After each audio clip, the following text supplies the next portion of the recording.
संतो, आज हम पद क्रमांक नंबर 30 को विस्तार पूर्वक गहराई से और अच्छे से समझेंगे और मैं पूरी कोशिश करूंगा कि इसे इस प्रकार आपके समक्ष रखूं कि यह शब्द मात्र ना लगे बल्कि आपकी अंतर आत्मा को झंझोड़ कर रख दे। और ध्यान रखिए, अंत की दो पंक्तियां बहुत ज्यादा महत्वपूर्ण होगी, उन्हें हृदय से सुनिएगा। अब शुरुआत करते हैं पद क्रमांक नंबर 30। पहले लाइन में लिखते हैं, आत्म पंथ अति दूर है, देह बसे दो चार, चोला छोड़े चल पड़े, ना जाने की धार। संतो, समुद्र किनारे बैठकर लहरों को देखो। हर लहर आती है, कुछ देर ठहरती है, फिर विलीन हो जाती है। लेकिन समुद्र, वह तो वहीं रहता है, अनंत, अचल, असीम।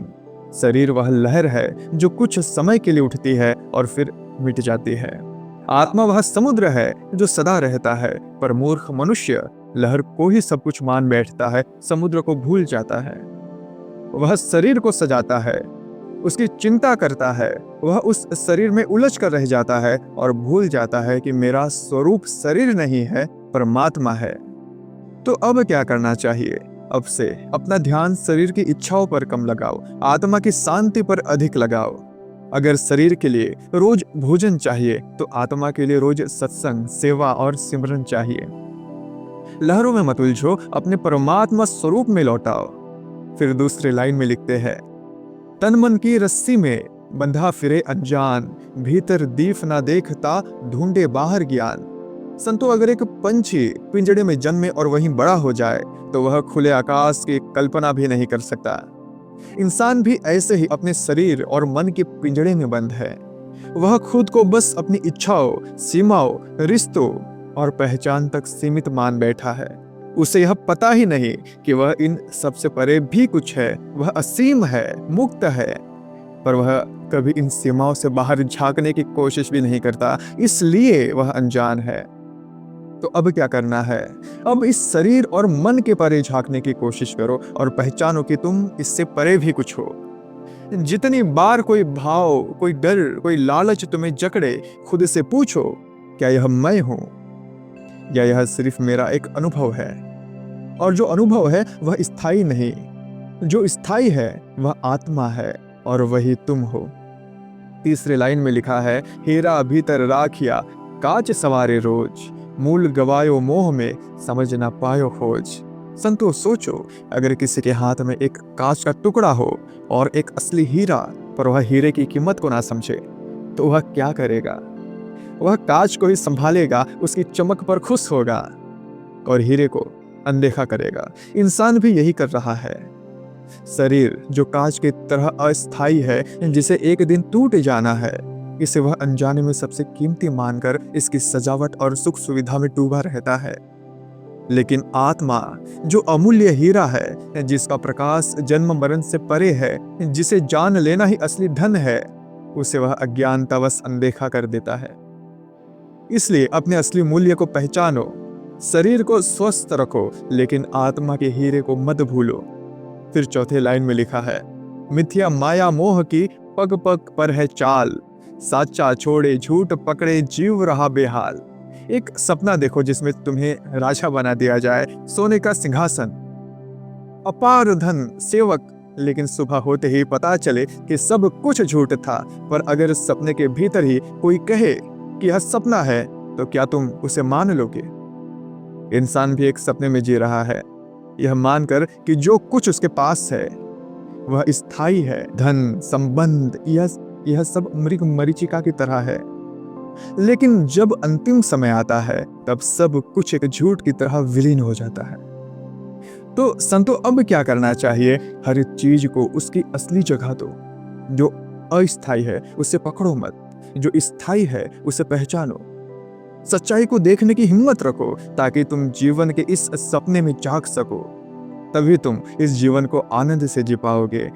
अब पांचवें लाइन में लिखते हैं, साच ठुकराए जीव रे, झूठ को गले लगाए, चमक धमक में भूल गया, सत्य कहाँ छिपाए।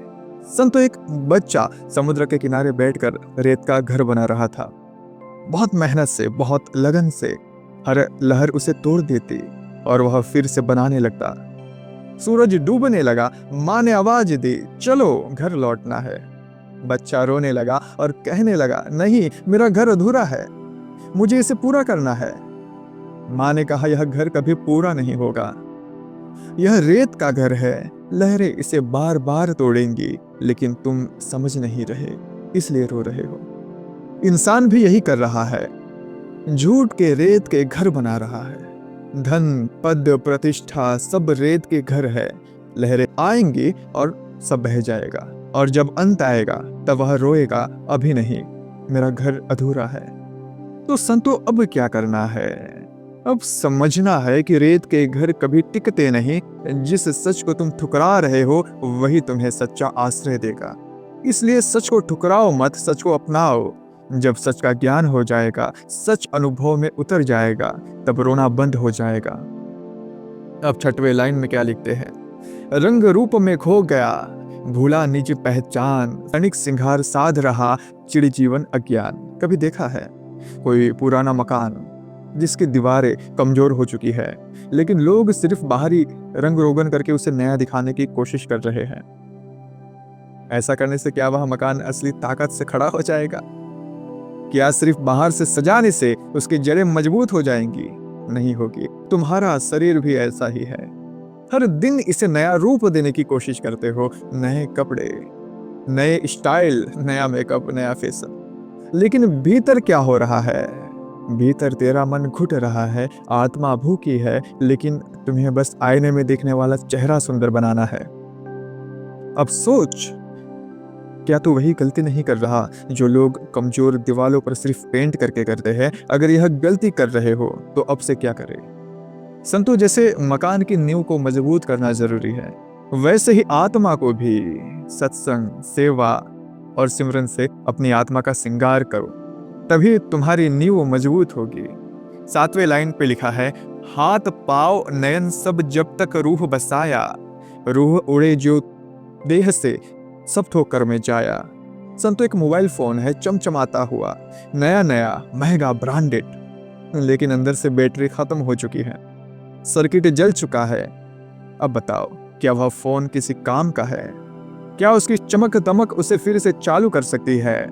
यही हाल तुम्हारे शरीर का है। तुम्हारे पास हाथ है, पैर है, आंखें है, लेकिन अगर आत्मा सोई हुई है तो यह सब किस काम के?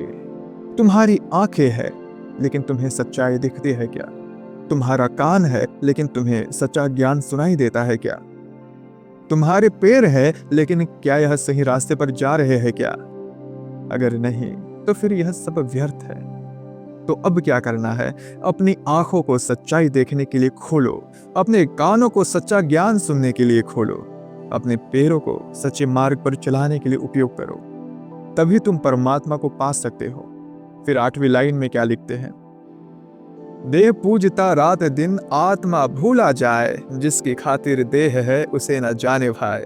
संतो, एक आदमी की बहुत बड़ी दुकान थी, हर दिन लाखों का व्यापार होता था। एक दिन अचानक उसे दिल का दौरा पड़ा और उसकी मृत्यु हो गई। अब क्या हुआ? वह दुकान उसी जगह थी, वह सामान भी उसी जगह था, वह पैसा भी उसी जगह था, लेकिन अब कोई उसकी नहीं सुन रहा था। लोगों ने तुरंत उसके शरीर को उठाया और शमशान ले गए। किसी ने नहीं कहा, अरे ये तो बहुत बड़ा बिजनेसमैन था, इसे यहीं दुकान पर रखो। नहीं संतो, लोगों को पता था कि अब इस शरीर की कोई कीमत नहीं रही, बस जलाकर या दफनाकर चले जाना है। तो अब बताओ, अगर आत्मा के बिना शरीर की कोई कीमत नहीं, तो फिर तू किसके लिए जी रहा है? अब तुम्हें क्या करना है? अब समझना है कि असली शक्ति आत्मा में है, तन में नहीं। इसलिए अपने वास्तविक स्वरूप को पहचान, और पहचानना सिर्फ शब्दों से नहीं है, अनुभव से भी है। और जब तुम अनुभव कर लोगे कि मैं यह शरीर नहीं हूं, उसी पल तुम्हारा शरीर तुम्हारे लिए मर जाएगा। फिर तुम जीते जी इस शरीर से मुक्त हो जाओगे, विदेह हो जाओगे। फिर 9वीं लाइन में लिखते हैं कि तन की कीमत आत्मा से यह समझे जो ज्ञानी, गुरु की वाणी जाग दे, टूटे जग की जंजीरानी। एक बहुत बड़ा हीरा था, बहुत अनमोल, बहुत दुर्लभ। लोग उसे खरीदने के लिए करोड़ों देने को तैयार थे। फिर किसी ने उस हीरे को लोहे की एक पुरानी अंगूठी में जड़ दिया। अब कुछ अज्ञानी लोग उस अंगूठी को देखकर कहने लगे, यह तो बस एक लोहे की अंगूठी है।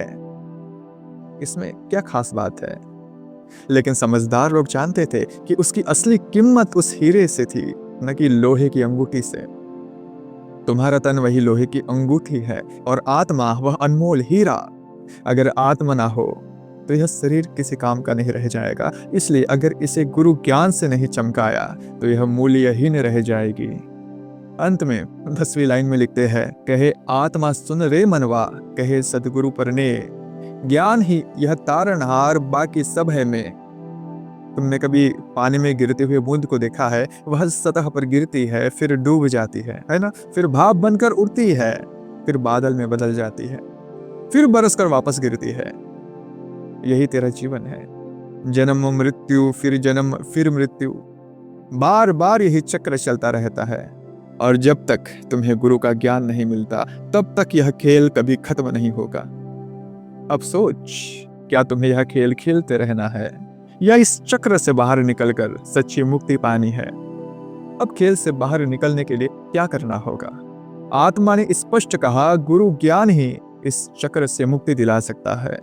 इसलिए अब यह तेरे हाथ में है, तुम्हें फिर से गिरना है या फिर ऊपर उठना है। अब फैसला तेरा है। अब बता, क्या तू सिर्फ इस शरीर के लिए जीना चाहता है या अपनी आत्मा को भी पहचानना चाहता है? क्या तू सिर्फ बाहरी श्रृंगार में लगा रहेगा या आत्मा का असली श्रृंगार करेगा? क्या तू इस दुनिया के खेल में ही उलझा रहेगा या उस परम सत्य को जानने की कोशिश करेगा जो तुझे सच्ची शांति देगा? अब सोच, अभी यही तुरंत।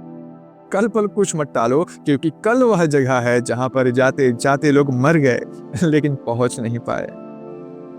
अगर कहने में कोई त्रुटि हो तो दास को क्षमा करना। यहीं से अंत करता हूं।